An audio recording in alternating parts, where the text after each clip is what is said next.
हमारी साइकिल है फर्राटेदार, लेकर जाती हमको गांव के उस पार। ओहो, निकला हूँ मैं करने दूध का व्यापार।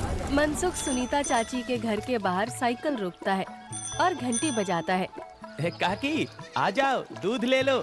लाओ भाई, आज जरा आधा लीटर दूध ज्यादा दे देना, मेरी बिटिया को खीर खाने का मन है।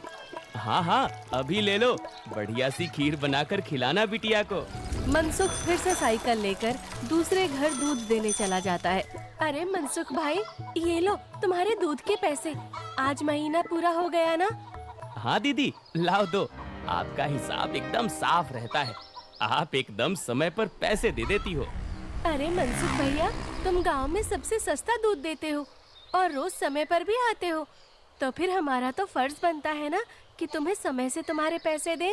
अरे आपका धन्यवाद दीदी। अच्छा, मैं चलता हूँ। हाँ, इस दूध वाले की ज्यादा तारीफ नहीं कर रही थी तुम? अरे तो और क्या, सच ही तो कह रही थी, मैंने कुछ गलत कहा क्या? अरे मनसुख इतना ईमानदार है बेचारा। पहले हम शहर से पैकेट वाला दूध मंगाते थे, वो कितना महंगा पड़ता है, और उसे लेने के लिए आपको इतनी दूर दुकान तक जाना पड़ता था। बेचारा मनसुख तो घर तक दूध दे जाता है और पैसे भी शहर वाले दूध से कम लेता है। और तो और।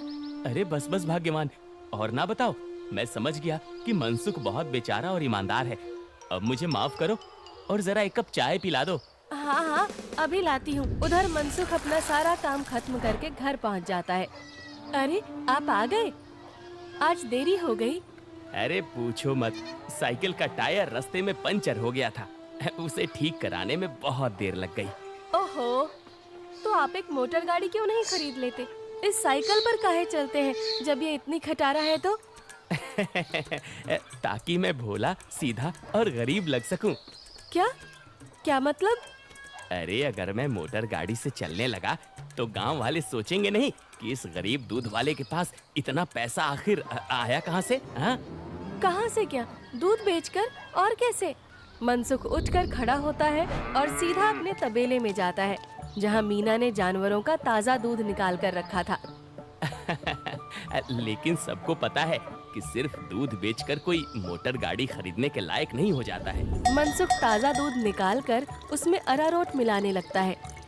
अरे रुकिए रुकिए, ये दूध तो हमारे इस्तेमाल का है, इसमें अरारोट क्यों मिला रहे हैं? अरे मूर्ख औरत, कितनी बार तुमसे कहा है कि हमारे इस्तेमाल का दूध अलग रखा करो।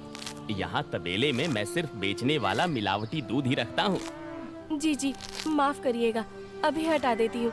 गांव वालों की सोच के विपरीत मनसुख राम तो एक बहुत ही लालची और चालाक दूध वाला था।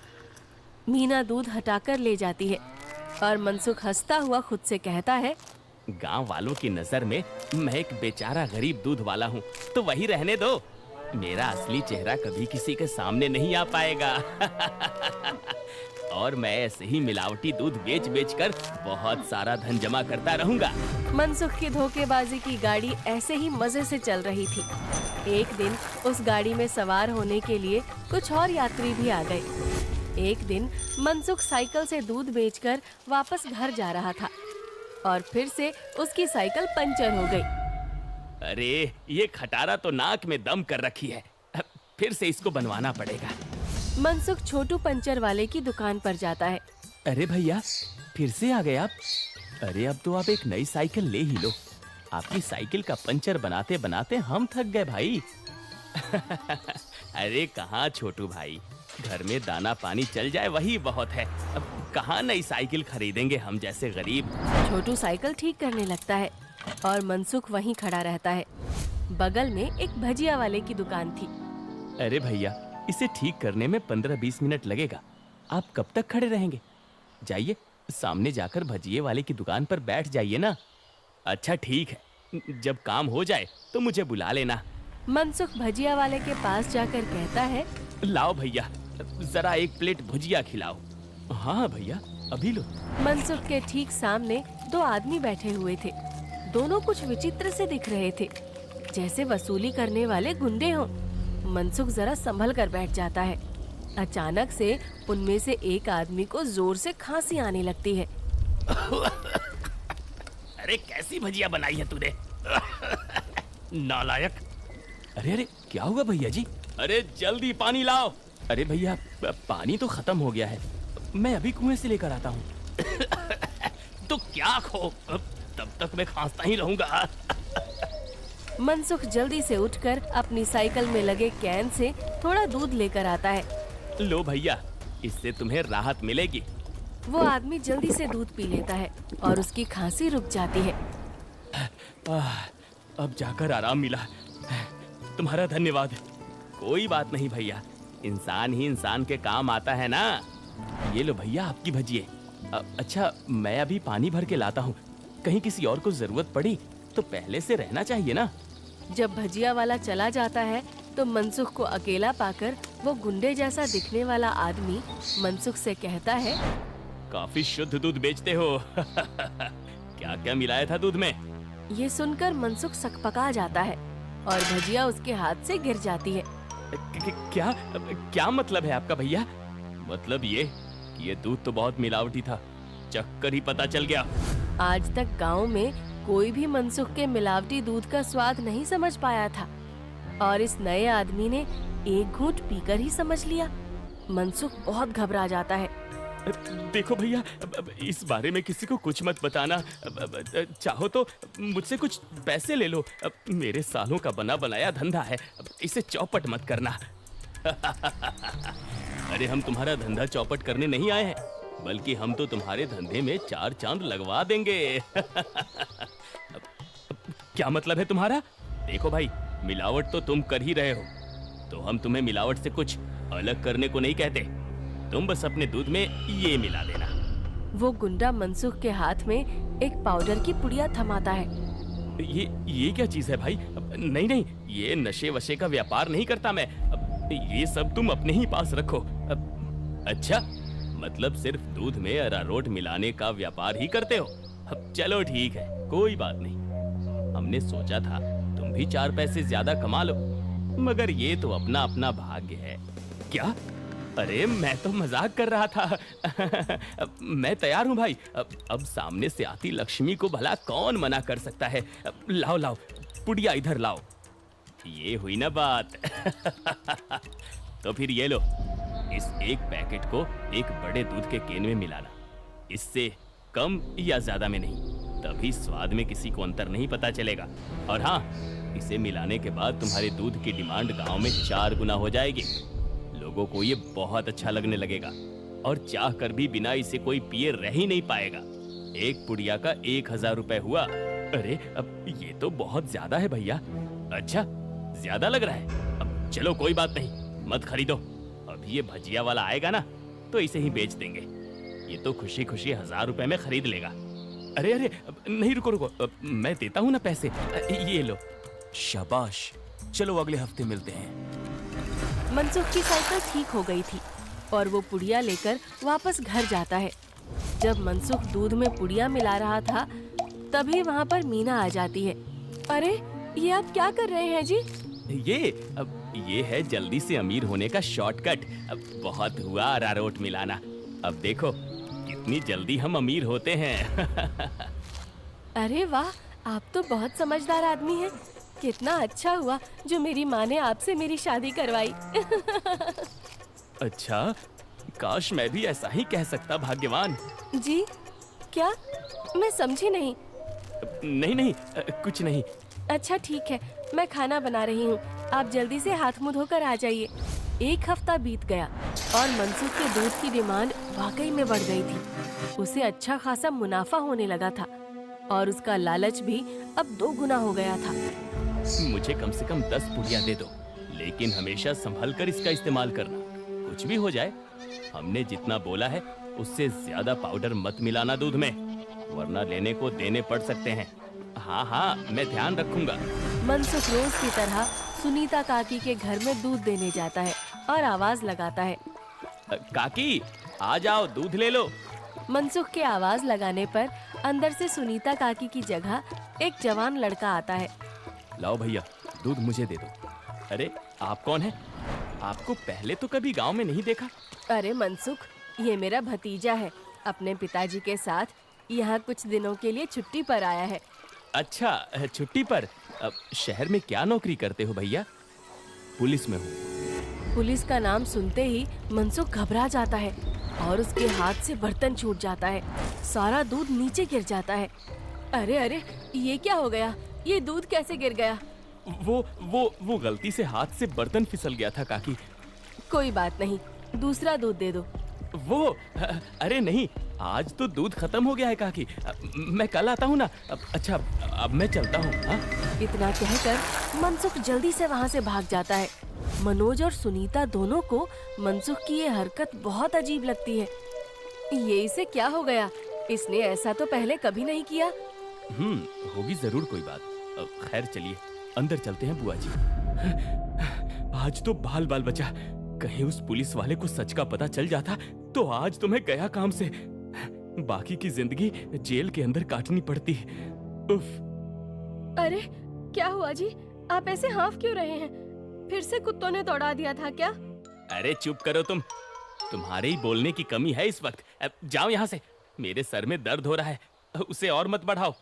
क्या आप भी? मैं जब भी बोलती हूँ पता नहीं कैसे आपके सिर में दर्द होने लग जाता है। ओफो, तुम्हारे सामने आकर बैठना ही पाप है। मैं जा रहा हूँ यहाँ से। मनसुख गुस्से में घर से बाहर जाने लगता है और तभी वो देखता है कि सामने से मनोज चला आ रहा है। अरे दादा रे, ये वापस यहाँ क्यों आ रहा है? मनसुख जल्दी से वापस घर के अंदर भाग जाता है। देखा, नहीं रह पाए ना मेरे बिना। हाँ। अरे चुप करो तुम, जब देखो तब बकवास। क्या मैं अंदर आ सकता हूँ? जी, आप यहाँ आइए आइए। हाँ, वो दूध गिर गया था ना, तो बुआ जी ने कहा कि आपके घर आकर दूध ले जाऊं। बड़ा विश्वास है उन्हें आप पर। मैंने कहा कि पास की किसी दुकान से जाकर दूध ले आऊं, लेकिन उन्होंने कहा कि मनसुख भाई के वहां से ही दूध लेकर आओ। अरे ऐसी बात है क्या? ये तो काकी का बड़प्पन है, वरना मैं तो बस मामूली सा दूध वाला हूँ। अच्छा, ऐसा लगता तो नहीं है। गांव में तो आपके बहुत चर्चे हैं। मैंने तो आज तक किसी आम दूध वाले का इतना नाम नहीं देखा है। मनसुख थोड़ा घबराता है और फिर मीना से कहता है, इन्हें चाय वाय पिलाओ, मैं इनके लिए दूध लेकर आता हूँ। ये शहर से आए हैं, बहुत बड़े पुलिस वाले हैं। अरे वाह, आप बैठिए, मैं अभी आपके लिए चाय लेकर आती हूँ। मनसुख तबेले में जाकर शुद्ध दूध निकालता है। अरे अब मैं क्या करूँ? इसे मिलावटी दूध कैसे दूँ? और अगर एकदम शुद्ध दूध दिया तो फिर सुनीता काकी को स्वाद अलग लगेगा। ये तो मैं अच्छा फंस गया हूँ। मनसुख सोच विचार में डूबा था और उधर मीना चाय बनाकर ले आती है। लीजिए, गर्मा गर्म चाय और पनीर के पकौड़े खाइए। मनसुख तबेले से बाहर आकर बहाना बनाता है। अरे आज इतनी गर्मी है ना, जो भी बचा हुआ दूध था वो तो फट गया। माफ करना, आप इतनी दूर आए और दूध ही नहीं बचा। अरे चलिए, कोई बात नहीं। आज हमारे नसीब में आपके यहाँ का दूध नहीं लिखा है, तो कोई बात नहीं। वैसे भाभी जी ने बहुत कमाल की चाय और पकौड़े बनाए हैं। एकदम शुद्ध दूध और पनीर का स्वाद था। अब मैं चलता हूँ। मनोज इतना कहकर चला जाता है। पीछे से मनसुख चिढ़ते हुए मीना से कहता है, अरे क्या जरूरत थी पकौड़े बनाने की? अरे केवल चाय देती ना, उससे ज्यादा स्वाद नहीं देना था। छी छी, कैसी बातें करते हो? मेहमान तो भगवान होता है ना। ओफो, तुमसे बहस करना ही बेकार है। गुस्से में मनसुख चला जाता है। मनोज के डर से कुछ दिनों तक मनसुख किसी को भी दूध देने नहीं जाता और बीमारी का बहाना लगा देता है। ये क्या चल रहा है दूध वाले? तुम हमसे पुड़िया क्यों नहीं ले रहे हो? कहीं किसी और से सौदा तो नहीं कर लिया? अरे नहीं, गांव में एक पुलिस वाला आकर ठहरा है। उसके रहते मैं मिलावटी दूध नहीं बेच सकता। कुछ दिन इंतजार करना पड़ेगा। क्या? अच्छा ठीक है, तब तो हमें मिलाना भी नहीं चाहिए। इसी तरह मनसुख और गुंडों का काम कुछ दिन तक ठप रहता है। एक दिन अचानक से मनसुख देखता है कि मनोज सवेरे ही बैग लेकर स्टेशन की तरफ जा रहा था। अरे आप वापस जा रहे हैं? हाँ भाई, मेरी आज शहर की वापसी की ट्रेन है। अगली बार आऊंगा तो अपनी तबीयत बढ़िया रखना, तब तुम्हारे घर का शुद्ध दूध और पनीर जरूर खाऊंगा। इतना कहकर मनोज चला गया और मनसुख खुशी से तबेले में गया। चलो बला टली, अब फिर से काम पर लगता हूँ। मीना पहले से ही खड़ी दूध में पुड़िया वाला पाउडर मिला रही थी। अरे ये क्या चल रहा है? वो मैंने सोचा आप बहुत दिनों से काम पर नहीं गए हैं, तो आज आपसे कहूँगी काम पर जाने को। और ये पाउडर यहीं रखा था, तो मैंने सोचा मैं ही मिला दूं। मनसुख ने देखा कि मीना के हाथ में एक पुड़िया थी। अरे तुम अपने काम से काम रखा करो, ज्यादा मेरे काम में अपनी नाक मत घुसाया करो। हटो अब। मनसुख दूध की कैन लेकर चला जाता है। मीना चिढ़ते हुए जमीन पे पड़ी 4 और पुड़िया उठाते हुए खुद से कहती है, जब देखो तब चिल्लाते रहते हैं। इनका काम आसान करने पर भी चिल्लाते हैं। 5 पुड़िया दूध में डाल दी तो इन्हें तो आसानी हुई ना, कभी समझते ही नहीं। मनसुख दूध सारे गांव में बांटकर घर आ गया। इतने दिनों बाद आज काम किया, मैं तो बड़ा थक गया। जैसे ही मनसुख सुस्ताने बैठा, उसके कॉलर पर मनोज ने हाथ रखा। मनोज को देखकर मनसुख के होश ही उड़ गए। तुम यहाँ? अरे दूध वाले, नशे का तो ठीक है, मगर इतना नशा कौन मिलाता है दूध में कि पहली घूंट में ही आदमी का सर चकरा जाए? क्या ये क्या बकवास है? मैं नहीं जानता ये सब तुम क्या कह रहे हो। अब और तुम्हारी तो ट्रेन थी ना? जी हाँ, मगर मेरी ट्रेन कैंसिल हो गई है और आपकी ट्रेन का समय हो गया है। चलिए, अब आपकी ट्रेन सीधा हवालात में जाकर रुकेगी और रास्ते में आपके साथियों को भी सवार कर लेंगे। मतलब? मैं जैसे ही घर वापस गया, बुआ जी ने मुझे 1 गिलास दूध दिया। दूध पीते ही पता चला कि उसमें कितना नशा था और मेरे जाते ही तुम्हारी तबीयत एकदम ठीक हो गई। बस मैं समझ गया कि क्या हेरा फेरी कर रहे हो तुम। नहीं, कोई हेरा फेरी नहीं है, मैंने कुछ नहीं किया। जरूर किसी ने मुझे फंसाया होगा। शहर से मैंने अपनी टीम बुला ली है, बाकी की तहकीकात तो वो लोग करेंगे। फिलहाल तुम चलो मेरे साथ थाने, बाकी के सवाल जवाब वहीं होंगे। मनोज घसीटकर मनसुख को थाने ले गया और पूरे गांव को लालची चालाक दूध वाले का असली चेहरा दिख गया। मनसुख के साथ साथ उसके साथी भी पकड़े गए।